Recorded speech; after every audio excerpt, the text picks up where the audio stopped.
Thank you very much. And thank you very much to Dr. Bright for a very illuminating discussion, some of which I'll be touching on in my presentation as well. I'm sure some of the other speakers also will be.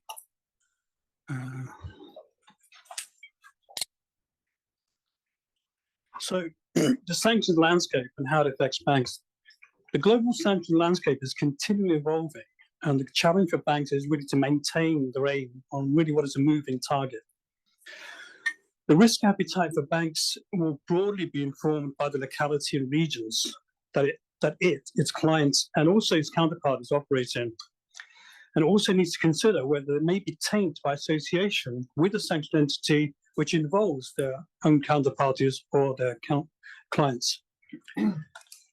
Increasingly, the raft of sanction measures imposed at a sovereign and sometimes at a sectoral level are leading banks now to de-risk their exposures to counterparties and clients who, although themselves may not be sanctioned under the global regime, are nevertheless tainted by association with a sanctioned entity. As part of policy, banks are now also managing risk by limiting or completely exiting exposure to certain regions or industries that are heavily affected by sanctions.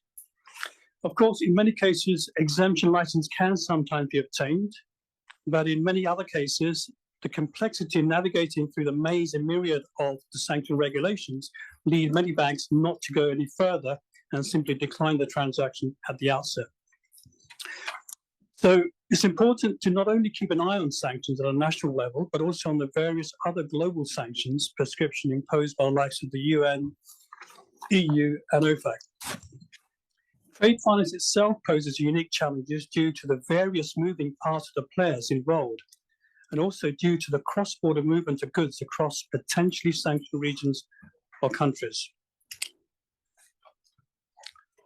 So let's look at some recent examples of sanction violations. I won't go as far back as David Maynard did in BC, but I'll look at more recent examples. So in 2018, the US government imposed sanctions on the Chinese telecommunications company ZTE of violating export control regulations by selling products to Iran and North Korea. This resulted in a $1.192 billion fine. ZTE in this case was buying US origin goods, components over a 6-year period, repackaging them and selling them to Iran and North Korea. So two issues here. They were disguising the end destination by stripping out any mention of Iran and North Korea from their databases, and also using third-party agents as either the procurement company or fronting them within the US to procure the goods. So as a result, ZTE was banned from purchasing components from the US suppliers, and this, of course, led to significant disruption in its supply chain and a 30% drop in its stock price. In 2019, SocGen processed transactions with clients in countries such as Iran, Cuba, and Sudan. They agreed to pay a $1.34 billion fine to settle the charges of violating US sanctions. Of course, SocGen had presence in the US, and they're using the dollar mechanism to make these payments into sanctioned countries. They avoided detection actually by concealing the sanctioned country's nexus on the payment instructions, and around $13 billion worth of sanctioned payments were processed over a 6-year period. In 2020, the Italian oil and gas company Eni, SPO, violated the sanctions by conducting business with Iran. Similar to SocGen, they had also used intermediate companies to disguise its transactions with Iran in order to bypass sanctions. In its defense, Eni stated that they inadvertently purchased consignment of Iranian oil due to an employer's omission of test results on the crude that made the origin unclear. In fact, the intent was to buy Iraqi oil, but a lab test subsequently evidenced that the origin was not from Iraq, its intended was in fact Iran. Wells Fargo. Now, this actually has a more direct consequence with trade finance software, because Wells Fargo was taken over. Well, in fact, Wachovia, later taken over Wells Fargo, actually provided a hosted trade finance software to a foreign bank based in Europe, whereby certain transactions which were OFAC compliant would be handled by Wachovia, and non-OFAC compliant transactions would be directed to the hosted platform. This was from the understanding that the hosted bank would undertake its own due diligence on such transactions. The bank, the foreign bank that is, however, modified the software rules and used it to process LC transactions involving 3 OFAC sanctioned jurisdictions in Iran, Syria, and Sudan. Wells Fargo was fined on a legacy basis, as the suggestion was that it had known or should have been aware that the offending bank was likely to use the hosted software to effect sanctioned trade transactions.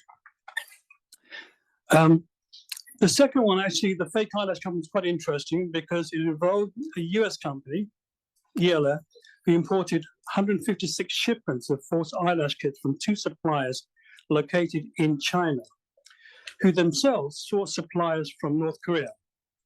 The company's compliance program, that is ELF's compliance program, failed to discover that approximately 80% of the kits, the eyelash kits, supplied by the China-based suppliers contain materials from North Korea.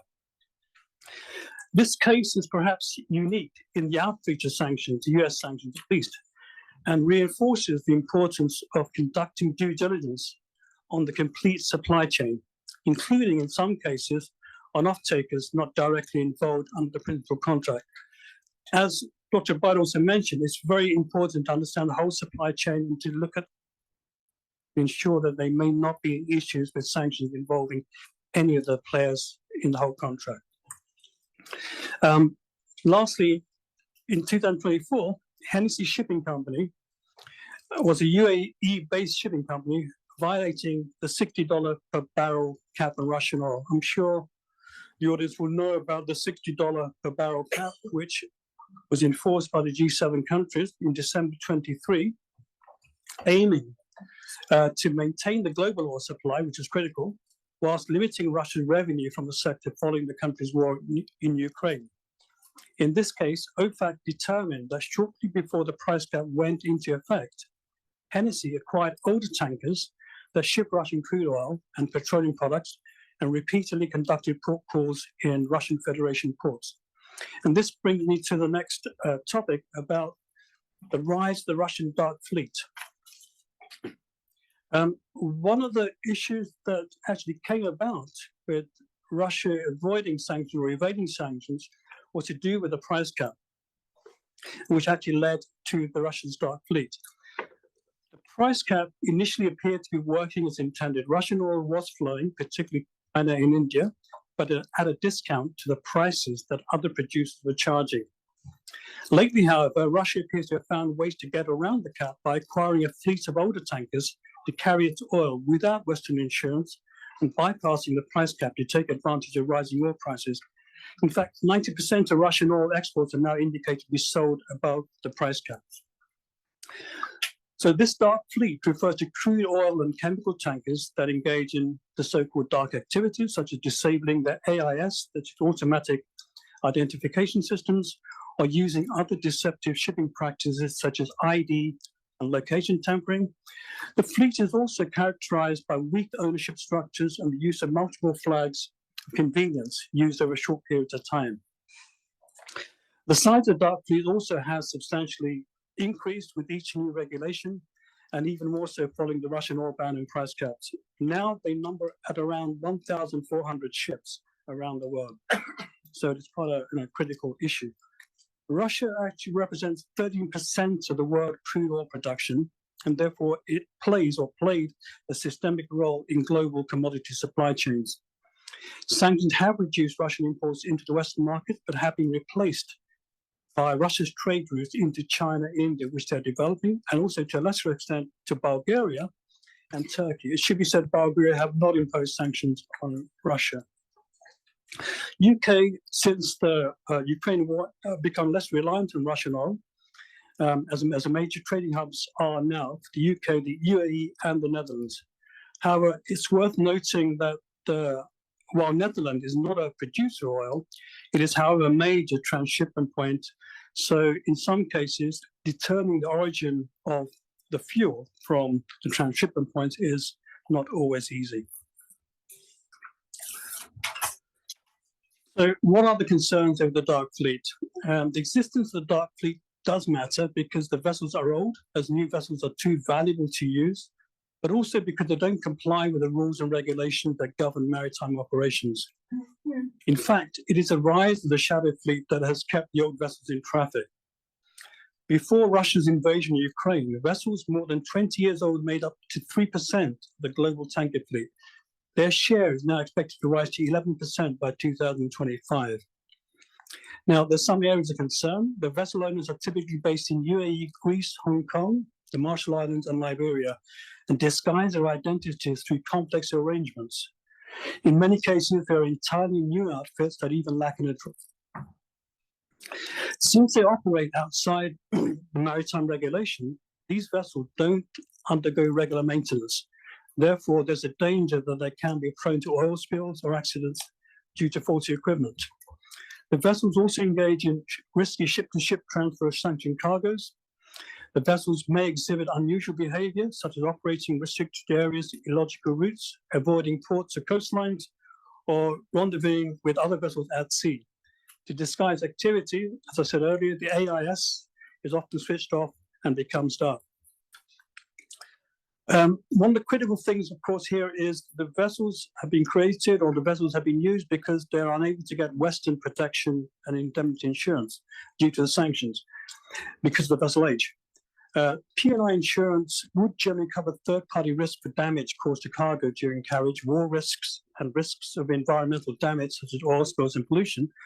But the lesser insurance that this fleet now engage with do not have such protection. So they have inferior, inadequate insurance in the event of an accident or oil spills. So the alternative schemes were actually provided by the Russian Iranian government. So it's at the beneficiary's peril as to whether they should take on such cargo. Around about 2023, in October, 2/3 of tankers carrying Russian crude oil were actually insured by unknown insurers. So this chart actually shows the volumes of cargo and the vessel age that those volumes were actually transported in. So you can actually see that the majority was transported with vessel age of around 15 to 20 years, around 60 million barrels worth.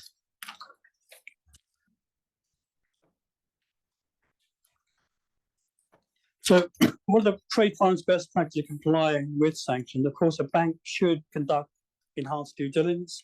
They should understand the parties they're dealing with, the counterparties, and also, as Graham mentioned earlier, going beyond the KYC principle to look at the KYCC, knowing your customer's customer, enhance the sanction screening tools, of course, and ensure that the sanction screening tools are kept up to date with any latest rulings or any latest SDN lists from the OFAC and other countries.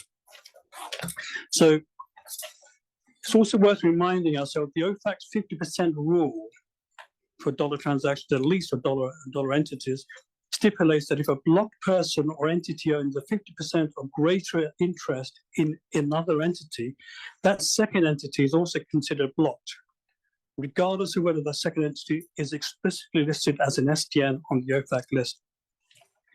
So that is an important consideration when designing or calibrating screening tools.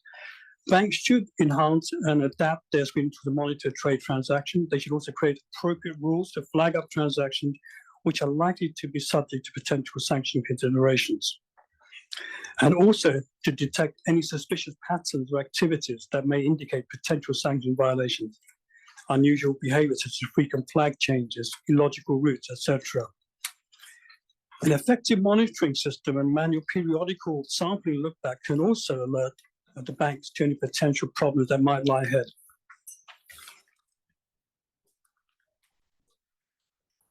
Providing extensive staff training to the first level of defense and to all staff is absolutely critical to ensure the staff understand the sanction regulations in force and also to be alive to the possible money laundering effects which the sanction itself can actually bring about.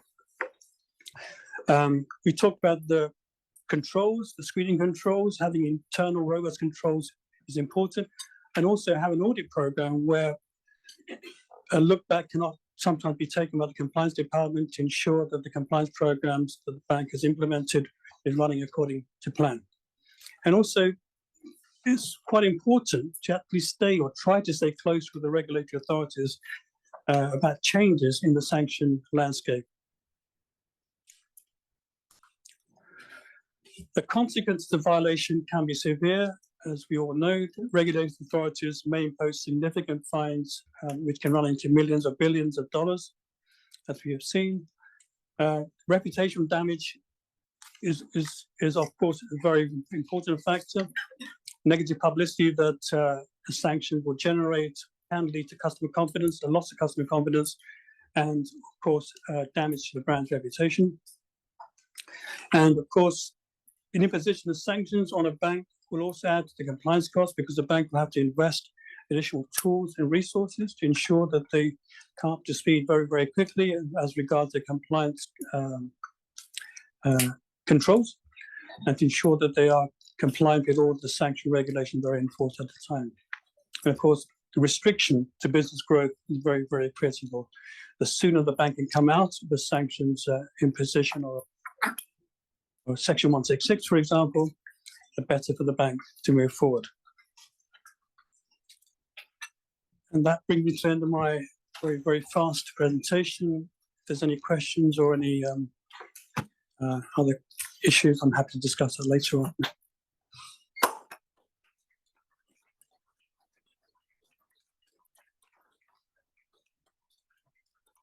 So I think, yeah, we'll leave Q&A, just conscious of time during the coffee break. So if I could invite the panel